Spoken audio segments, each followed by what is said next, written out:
Hello दोस्तों, तो आप सभी का स्वागत है हमारे इस यूट्यूब चैनल में। तो जैसा कि आप सभी को पता होगा कि इस चैनल में हमने 5 वीडियो ऑलरेडी अपलोड कर दिया है, जो कि क्लास 6 NCERT ज्योग्राफी की है। तो आज हम 6 चैप्टर, जो कि क्लास 6 के ज्योग्राफी का NCERT में अंतिम चैप्टर है क्लास 6 ज्योग्राफी का। तो आज हमारा चैप्टर नंबर 6 है, जिसमें कि हम लोग पढ़ने वाले हैं हमारा देश भारत। तो चलिए शुरू करते हैं। शुरू करने से पहले आप सभी से रिक्वेस्ट है कि जो भी इस चैनल को सब्सक्राइब नहीं किए हैं, प्लीज़ इस चैनल को सब्सक्राइब कर लीजिएगा। चलिए शुरू करते हैं। तो भारत एक बहुत बड़े भौगोलिक विस्तार वाला देश है। उत्तर में हिमालय के ऊंचे शिखरों से घिरा है, पश्चिम में अरब सागर, पूर्व में बंगाल की खाड़ी तथा दक्षिण में हिंद महासागर भारतीय प्रायद्वीप के तटों पर लहराते हैं। भारत का क्षेत्रफल 32.8 लाख वर्ग किलोमीटर है। उत्तर में लद्दाख से लेकर दक्षिण में कन्याकुमारी तक इसका विस्तार लगभग 3200 किलोमीटर है। पूर्व में अरुणाचल प्रदेश से लेकर पश्चिम में कच्छ तक इसका विस्तार लगभग 2900 किलोमीटर तक है। ऊंचे ऊंचे पर्वत, महामरुस्थल, उत्तरी मैदान, असमान पठारी सतह, तटीय भाग एवं द्वीप समूह स्थल रूपों की विभिन्नता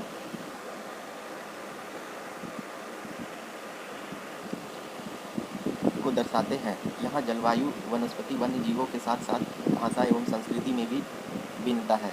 इस भिन्नता में भी हम एकता को पाते हैं, जो हमारी परंपरा में दिखती है। यही कारण है कि हम एक राष्ट्र में बंधे हैं।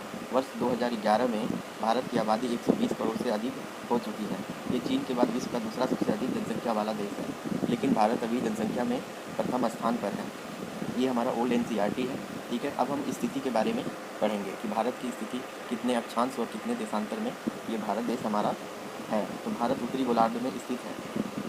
कर्क रेखा देश के लगभग मध्य भाग से होकर गुजरती है। चित्र 6.2 में हम देखेंगे।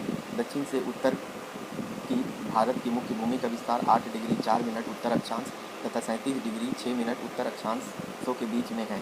पश्चिम से लेकर पूर्व तक भारत की विस्तार 68 डिग्री 7 मिनट पूर्व देशांतर तथा 97 डिग्री 25 मिनट पूर्व देशांतर के बीच है। तो इस चीज़ को नोट कर लेनी है, ठीक है, कि अक्षांश में 8 डिग्री 4 मिनट उत्तर और 37 डिग्री 6 मिनट उत्तर अक्षांश में फैली हुई है।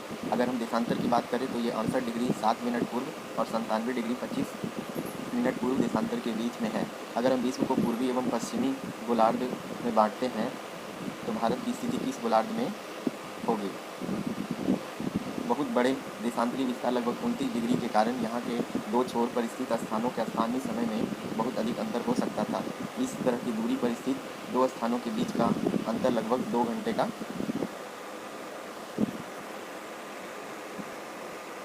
का होगा। जैसा कि आपने पहले पढ़ा कि प्रत्येक 1 डिग्री देशांतर के लिए स्थानीय समय में 4 मिनट का अंतर होता है। पश्चिम में गुजरात की अपेक्षा पूर्व के अरुणाचल प्रदेश में सूर्योदय लगभग 2 घंटे पहले होता है। तो गुजरात की अपेक्षा पूर्व के अरुणाचल प्रदेश में सूर्योदय 2 घंटा पहले होता है। अब पढ़ चुके कि 82.5 डिग्री पूर्व देशांतर के स्थानीय समय को भारत का मानक समय क्यों माना गया है।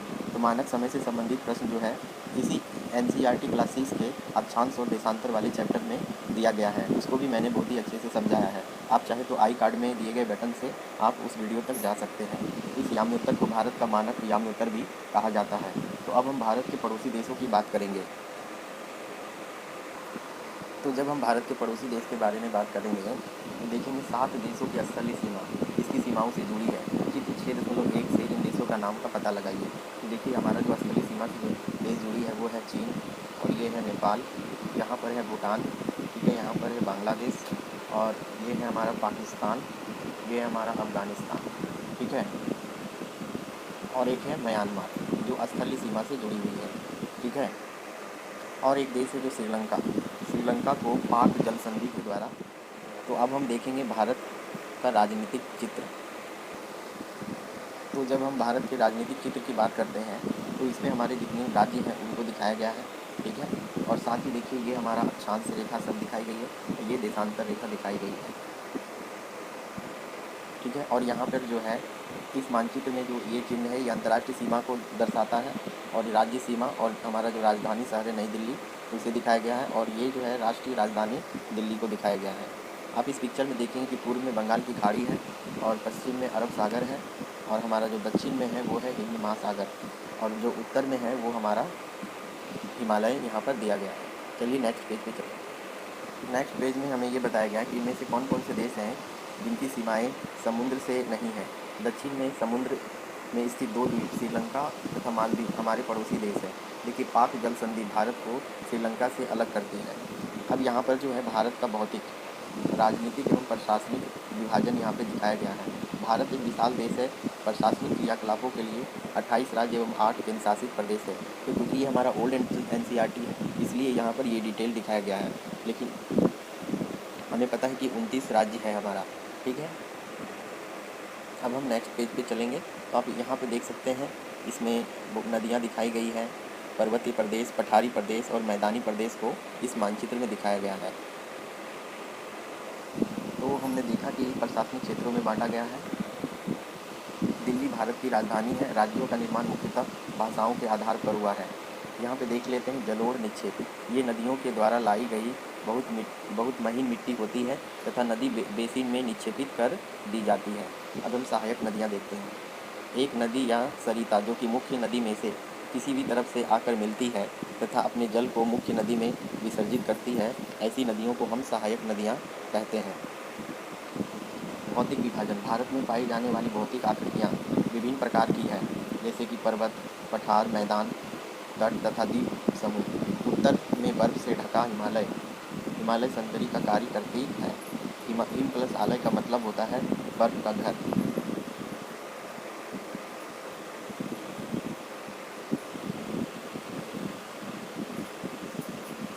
हिमालय पर्वत को 3 मुख्य समानांतर श्रृंखलाओं में बांटा जाता है। सबसे उत्तर में स्थित बृहद हिमालय या हिमाद्री कहते हैं। इस श्रृंखला में विश्व की सबसे ऊंची शिखर है।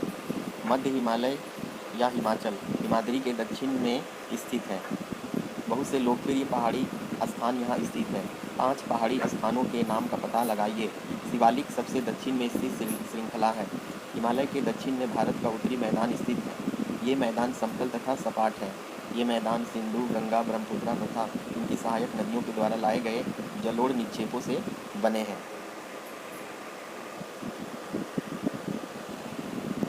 नदियों के ये मैदान कृषि के लिए उपजाऊ भूमि प्रदान करते हैं। यही कारण है कि इन मैदानों में जनसंख्या अधिक है। भारत के पश्चिमी भाग में भारतीय मरुस्थल स्थित है। यह शुष्क, गर्म तथा रेतीला स्थल है। यहाँ वनस्पति की मात्रा बहुत कम है। उत्तरी मैदानों के दक्षिण में प्रायद्वीप पठार स्थित है। इसकी आकृति त्रिभुजाकार है, जिसे हम प्रायद्वीप पठार कहते हैं। उसकी आकृति त्रिभुजाकार है। इसका धरातल काफ़ी ऊंचा नीचा है। इस क्षेत्र में बहुत सी पहाड़ी श्रृंखलाएं तथा घाटियां स्थित है। इसके उत्तर पश्चिम में अरावली की श्रृंखला स्थित है। यह विश्व की सबसे पुरानी श्रृंखला है। तो विश्व की सबसे पुरानी श्रृंखला का नाम क्या है? वो है अरावली श्रृंखला। ठीक है। विंध्य एवं सतपुड़ा भी महत्वपूर्ण श्रृंखलाएँ हैं। इन श्रृंखलाओं से होकर नर्मदा तथा तापी नदियाँ बहती हैं। तो विंध्य एवं सतपुड़ा जैसे श्रृंखला से नर्मदा तथा तापी नदियाँ बहती है। ये पश्चिम की तरफ बहने वाली नदियाँ हैं। इम्पॉर्टेंट लाइन है, नर्मदा तापी जो है वो पश्चिम की तरफ बहती है, यानी कि अरब सागर में जाके मिलती है। ठीक है, जो अरब सागर में गिरती है। इस पठार के पश्चिम में पश्चिमी घाट या सहायद्री तथा पूर्व में पूर्वी घाट स्थित है। पश्चिमी घाट का विस्तार एक समान रूप में है, जबकि पूर्वी घाट बीच बीच में टूटा हुआ है तथा असमान है, जैसा कि चित्र 6.3 में हम लोगों ने देखा। इन पठारों में खनिजों जैसे कि कोयला एवं लौह अयस्क की प्रचुरता है। पश्चिमी घाट के पश्चिम में और पूर्वी घाट के पूर्व में तटीय मैदान स्थित है। पश्चिमी तटीय मैदान काफ़ी संकरा है। ठीक है, पूर्वी तटीय मैदान, तो अभी तक हम लोग ने देखा कि पश्चिमी तटीय मैदान काफ़ी संकरा है। अब हम यहाँ पे देखते हैं बॉक्स में क्या लिखा हुआ है। तो बॉक्स में हम देखते हैं कि गंगा एवं ब्रह्मपुत्रा नदियाँ विश्व के सबसे बड़े डेल्टा का निर्माण करती है, जिसे सुंदरवन डेल्टा कहा जाता है। इस डेल्टा की आकृति त्रिभुजाकार है। डेल्टा स्थल का वह भाग है जो नदी के मुहाने पर बनता है, यानी कि जहाँ नदियाँ समुद्र में प्रवेश करती है उस जगह को नदी का मुहाना कहा जाता है। अब आओ कुछ करके सीखें। यहाँ पे क्या बताया गया है कि बहुत सी लड़कियों का नाम नदियों के नाम पर होता है, जैसे यमुना, मंदाकिनी, कावेरी। क्या आप अपने आसपास की किसी लड़की को जानते हैं जिसका नाम किसी नदी के नाम पर है? जैसे किसी का नाम सरिता भी होता है, तो सरिता नदी का पर्यायवाची शब्द होता है। अपने माता पिता तथा दूसरों की सहायता से इस प्रकार के नामों की एक सूची तैयार करें। क्या आप जल से संबंधित दूसरे नाम भी ढूंढ सकते हैं, जैसे कि शबनम?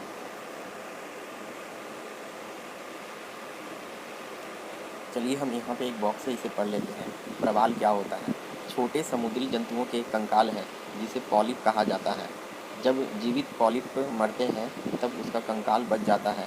अन्य पॉलिप की वृद्धि इन ठोस कंकालों के ऊपर होता है, जो बढ़ते बढ़ते काफ़ी ऊंचे होते जाते हैं तथा इस प्रकार की प्रवाल द्वीपों का निर्माण करते हैं। चित्र 6.4 प्रवाल द्वीपों को दिखाता है।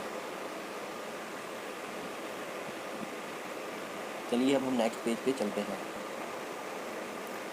तो जो हमारा पूर्वी घाटी है वो अपेक्षाकृत चौड़े हैं, ठीक है। वहाँ पूर्व की ओर बहने वाली कई नदियाँ हैं। देखिए पूर्व की ओर कौन सी नदियाँ बहती है? महानदी, गोदावरी, कृष्णा तथा कावेरी बंगाल की खाड़ी में गिरती है। यहाँ से सीधे प्रश्न आते हैं। तो पूर्व में कौन कौन सी नदियाँ बहती हैं ये हमें याद कर लेनी चाहिए। महानदी, गोदावरी, कृष्णा तथा कावेरी।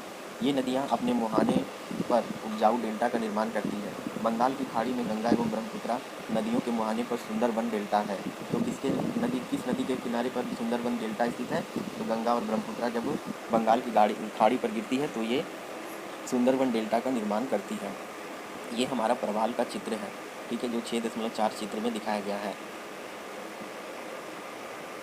यहाँ पर सुनामी से संबंधित चीज़ें दी गई है। सुनामी, यहाँ पे एक सवेरे पड़ी मनुष्य पर जलजले की काली छाया, सुनामी दानवों ने अपना प्रलयंकारी कहर ढाया, समुद्र में उठा आलोड़न, मीलों दूर फैला साया, प्रकृति के विनाश ने मानव को अपना ग्रास बनाया, विनाश का था विकराल आकार, चारों ओर मचा हाहाकार, कोई नहीं बच पाया उससे, भागे बचाने अपने प्राण, हिंद महासागर था रक्षक, अब बना हमारा भक्षक, सर्वत्र निगल गया मानव को करके अस्तित्व नष्ट, उठे हजारों हाथ प्रतिरक्षण, सहायता में पीड़ितों के, यह दिखाने सागर को कि हम वो हैं जो कदापि नहीं डरते, रात की काली फिर भी आशा की किरणें चमकेगी, फिर जिंदगी करवट बदलेगी, हृदय में खुशियाँ दमकेगी। तो ये कुछ बच्चों के द्वारा कविता लिखी गई है, ठीक है, जैसा कि आप यहाँ पिक्चर में देख सकते हैं। अब हम नेक्स्ट पेज पे चलते हैं। तो आप देख सकते हैं कि इस पिक्चर में सुनामी को दर्शाया गया है। सुनामी क्या होती है? तो सुनामी जो है समुद्र में उठने वाली एक बड़ी लहरें होती है जिसमें जान माल की हानि होती है। तो ये चैप्टर हमारा ये अब हमारा लास्ट पेज है, इसे हम देख लेते हैं। तो भारत में 2 द्वीप समूह हैं। लक्षद्वीप समूह अरब सागर में स्थित है। यह केरल के तट से कुछ दूर स्थित प्रवाल द्वीप है। तो लक्षद्वीप समूह क्या है? एक प्रवाल द्वीप है। अंडमान एवं निकोबार द्वीप समूह भारत से दक्षिण पूर्व दिशा में बंगाल की खाड़ी में स्थित है। क्या आप जानते हैं कि कौन सा द्वीप समूह वर्ष 2004 में सुनामी से प्रभावित हुआ था? अगर आपको पता है तो कमेंट बॉक्स में ज़रूर लिखें। अगर आप यहाँ तक वीडियो देखे हैं तो प्लीज़ चैनल को ज़रूर सब्सक्राइब कर लीजिएगा। समाचार पत्रों तथा लोगों से बातचीत के जरिए जानकारी प्राप्त कीजिए कि जब सुनामी भारतीय तट से टकराई थी तो किस प्रकार लोगों ने अलग अलग तरीक़ों से इस चुनौती का सामना किया था। सुनामी की एक विशाल सागरीय तरंग है जो समुद्र तल पर भूकंप के कारण उत्पन्न होती है। तो यहाँ पे हमारा चैप्टर समाप्त होता है। अब हम देखते हैं कि इस चैप्टर से संबंधित हम प्रश्न उत्तर को कर पाते हैं या नहीं। तो यहाँ पे हमारा जो पहला प्रश्न है, भारत को कितने भौतिक भागों में विभाजित किया जा सकता है, उनके नाम लिखिए। भारत की स्थलीय सीमा 7 देशों से जुड़ी है, उनके नाम लिखिए। कौन सी 2 प्रमुख नदियाँ हैं अरब सागर में मिलती है? गंगा एवं ब्रह्मपुत्र के द्वारा बनाए गए डेल्टा का नाम लिखिए। भारत में कितने राज्य तथा कितने केंद्र शासित प्रदेश हैं? किन राज्यों की राजधानी एक ही है? ठीक है। उत्तरी मैदानों में अधिक जनसंख्या में निवास करती है, क्यों? लक्षद्वीप को प्रवाल द्वीप कहा जाता है, क्यों? अगर आप इन सभी सवालों का उत्तर दे पाते हैं तो आपने इस चैप्टर को अच्छे से अध्ययन किया है। यदि नहीं तो इस वीडियो को 2x में स्पीड में आप देखिए और इन सवालों का उत्तर देने का कोशिश कीजिए। तो ये वीडियो अच्छी लगी होगी तो चैनल को ज़रूर सब्सक्राइब कीजिएगा। तो आज हमारा NCERT क्लास 6 ज्योग्राफी की जो किताब है उसकी सारी चैप्टर हमने कंप्लीट कर दिया। आप चैप्टर 1 से लेकर के चैप्टर 6 तक का वीडियो आप देख सकते हैं, जो BPSC 4.0 के लिए अति आवश्यक है और अन्य एग्ज़ाम जैसे कि रेलवे, SSC और अन्य PCSC, PSC जैसे एग्ज़ाम के लिए बहुत ही महत्वपूर्ण वीडियो है। तो आप इसे पूरा देखें और अपना फीडबैक ज़रूर दें।